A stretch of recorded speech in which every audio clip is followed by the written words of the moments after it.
वार्ताकार।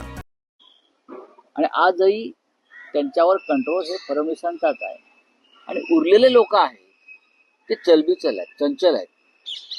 त्यांना असं वाटतं की आपली कोंडी होते, भविष्यात जास्त कोंडी होईल, आपल्याला नेतृत्व नाही कोणतंही चांगलं की जे आपल्याला संरक्षित करेल किंवा प्रोटेक्ट करेल, तेव्हा आपण पुन्हा मागे फिरायचं का, असा एक विचार त्या पक्षात सुरू आहे. ही माझी माहिती आहे. जी मुलाखत त्याच्यामध्ये कसं म्हटलेलं की आता जोडायची वेळ आहे, एकत्र यायची वेळ आहे, आणि जर वेळ पडली तर मी स्वतः दोन्ही नेत्यांना एकत्र आणू शकेन किंवा मी स्वतः त्यामध्ये प्रयत्न ते अटल बिहारी वाजपेयीच आहेत ना. महान माणूस आहे तो, महान माणूस आहे, त्याच्यामुळे हे करू शकतात. आणि त्यांच्या ज्या भावना आहेत त्या भावनांविषयी आम्ही कृतज्ञता व्यक्त करतो. मोठा माणूस आहे तो, ते काही करू शकतात. ते शरद पवार अजित पवारांना एकत्र आणतील, पण चांगली गोष्ट आहे. त्यांचा जो विचार आहे, ती जी कृतज्ञता आहे, त्याच्याविषयी मी त्यांचा आभारी आहे. मातोश्रीला मुख्यमंत्री पद न मिळाल्यावर मोठ्या प्रमाणात काळी जादू केली जाते असं आता काय म्हणतो.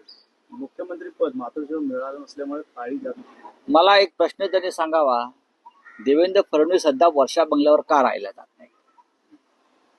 काळी जादू म्हणताय ना. देवेंद्र फडणवीस सध्या मुख्यमंत्र्यांच्या अधिकृत निवासस्थानी राहायला का जात नाही, याचं उत्तर या काळी जादूवाल्याने द्यावं. कळलं? माझ्या नादाला लागू नका. सध्या जो धर्माच्या बरोबर राहील तो जिवंत राहील.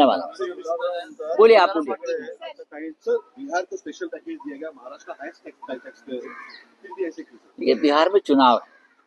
मोदी सरकार का हर बजट ये चुनाव के लिए होता है, चाहे राज्यों का चुनाव हो, विधानसभा हो, या चाहे लोकसभा चुनाव. हर चुनाव ये इलेक्शन पैकेज होता है. अब बिहार में चुनाव है तो पूरा बजट का जो हिस्सा है ज्यादा से ज्यादा बिहार को जाएगा ना. ये उनकी एक खासियत है. ये देश का बजट नहीं बनाते, ये चुनाव का बजट बनाते हैं. प्रधानमंत्री यूएस आने वाले हैं. हार्ली-डेविडसन की कंपनी है जिसका टैक्स पूरी तरीके से माफ किया गया है, यूएस को गिफ्ट देने की बात हो रही, किस तरीके से देखते हैं? ये देखिए, अभी ट्रम्प से डरते हैं ये लोग. जो ट्रम्प कहेगा वो मानना पड़ेगा. व्यापारी लोग हैं. मोदी जी की सरकार है, बिजनेस व्यापारी लोगों की सरकार है, तो ये काम उनको करना ही पड़ता है ना, व्यापार करने के लिए. चलिए, थैंक यू. खुलासा किया है क्या है? शिवसेना का जो एक गट है, किस तरीके से पूरा आपने बताया? नहीं, एकनाथ शिंदे का जो गट है, जो अपने आपको अमित शाह ने बनाया हुआ शिवसेना का गट मानता है, उनके पास, पूरे सरकार के पास बहुमत है, लेकिन सरकार स्टेबल नहीं. आपने देखा होगा जिस तरह से आज भी डिप्टी सीएम शिंदे नाराज चल रहे हैं, कैबिनेट में नहीं आते, किसी मीटिंग में नहीं आते. उनका चेहरा देखिए, चेहरे का रंग फीका पड़ गया है. उनकी बॉडी लैंग्वेज देखिए, लगता है बीमार आदमी चल रहा है. ये इसलिए कि उनको जो प्रॉमिस किया था कि चुनाव के बाद आप ही मुख्यमंत्री बनोगे, आप पैसा खर्च करिए और चुनाव जीत कर लाइए, लेकिन चुनाव के बाद शिंदे को मुख्यमंत्री नहीं बनाए. ये परंपरा है बीजेपी की, जो शब्द देते हैं वो पूरा नहीं करते.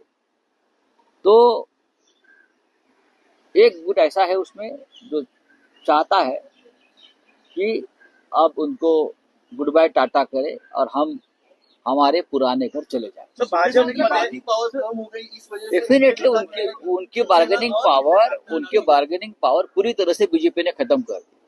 अब ये बीजेपी को एकनाथ शिंदे की जरूरत नहीं है.